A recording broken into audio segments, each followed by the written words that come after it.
নমস্কাৰ বন্ধু বান্ধৱীসকল, মোৰ অন্য এটা নতুন ভিডিঅ'লৈ সকলোকে স্বাগতম জনাইছোঁ। আশা কৰোঁ সকলো ভালে আছে। এয়া আপোনালোকে দেখিছেনে, মই তেলত পিঁয়াজ দি থৈছোঁ, আজি আমাৰ ৰাতিৰ খানাটো স্পেচিয়েল হ'বলৈ গৈ আছে। তেতিয়াহ'লে আপোনালোকে ভিডিঅ'টো স্কিপ নকৰি শেষলৈকে চাব দেই। কিনো আজি মই ৰান্ধো তাৰে এটা ৰেচিপি আপোনালোকৰ মাজলৈও আগবঢ়ালোঁ। এয়া পিঁয়াজখিনি অকণমান ৰঙচুৱা হোৱালৈকে ভাজি আছোঁ। অলপ মছলা তাতে এড কৰি দিছোঁ আৰু বেছি নহয়, এনেই অলপ কমকৈ মছলা দি বনাইছোঁ। আৰু আজি আমাৰ খানাটোত আছে ফুলকবি আৰু জাতিলাও আৰু মচুৰ দাইল আৰু সৰু মাছ। ভাবিলোঁ আপোনালোককো মোৰ এই ৰেচিপিটো আগবঢ়াওঁ। এয়া পিঁয়াজখিনি ৰঙচুৱা হোৱাৰ লগে লগে মই কাটি থোৱা শাকখিনি দি দিছোঁ আৰু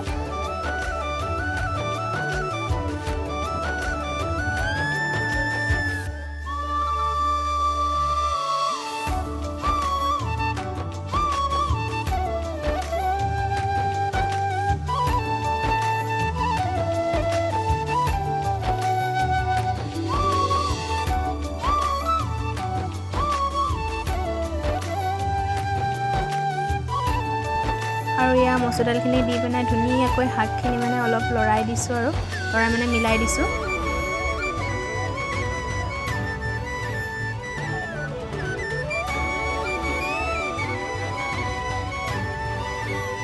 এয়া ধুনীয়াকৈ শাকখিনি লৰাই মেলি পানী অলপ দি দিছোঁ।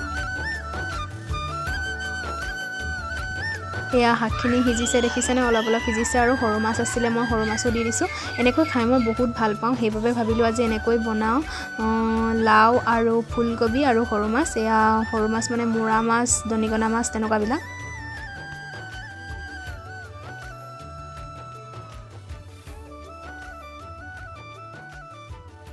এয়া শাক পূৰা উতলি আছে আৰু এতিয়া মই বিলাহী কাটি থোৱা বিলাহী তাত এড কৰি দিছোঁ। বিলাহী দিলে শাককণৰ কালাৰটো ধুনীয়া হয় আৰু খাবলৈও বেলেগ এটা সোৱাদ লাগে, সেইবাবে মই বিলাহী দি দিছোঁ। ডাঙৰ মাছো দি পেলাই এনেকৈ এই ফুলকবি জাতিলাও এনেকৈ দি পেলাই বনাব পাৰে আৰু ডাঙৰ মাছ দিলেও খাই বহুত ভাল লাগে। আমাৰ যিহেতু ডাঙৰ মাছ নাই সেইবাবে সৰু মাছ দিয়ে বনাইছোঁ আৰু এয়া হৈছে আমাৰ পিটিকাৰ বাবে যোগাৰ। জলকীয়া পুৰি লৈছোঁ 3টা আৰু মাছ আছে মাত্ৰ এজনী। ভাবিলোঁ তাকে লাই শাক ধনিয়া দি বেলফৰি দি ধুনীয়াকৈ পোৰা মাছৰ পিটিকা কৰোঁ। সেই পিটিকাকণ খাবলৈ যে কিমান টেষ্ট কি ক'ম আৰু।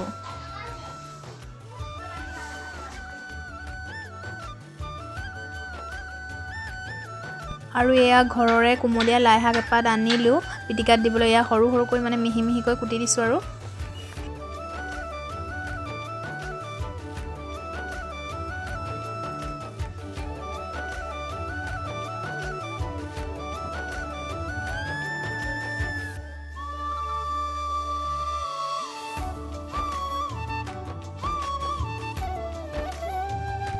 এয়া পিটিকাকণ ধুনীয়াকৈ পিটিকি দিছোঁ আৰু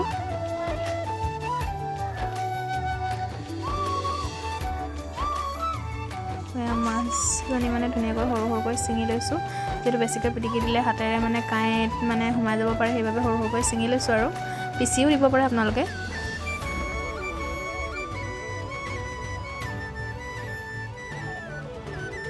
আৰু এয়া হৈছে পাতত দিয়া মাছ, দেখিছেনে একদম গৰম গৰম ধোঁৱা ওলাই আছে, একদম জুইৰ পৰা উলিয়াইছোঁহে, যিটো মই খাই বহুত ভাল পাওঁ। আপোনালোকে পাতত দিয়া মাছ কোনে কোনে খাই ভাল পায় জনাবচোন। আৰু এয়া দেখিছেনে বেলফৰি এটা মই এয়া জুইত দি দিছিলোঁ, তাকে সেই বেলফৰিটো সেই পিটিকাত দি দিছোঁ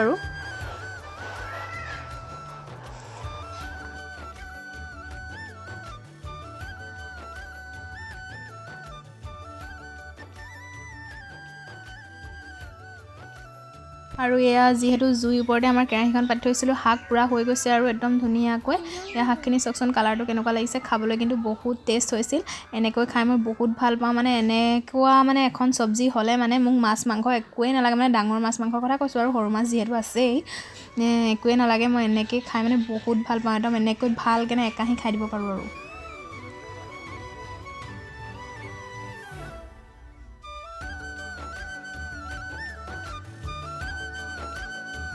আৰু এয়া আমাৰ শাক ৰেডি হৈ গ'ল। এয়া মই নমাবৰ সময়ত ধনিয়া অলপ দি পেলাই শাকখিনি নমাই দিছোঁ আৰু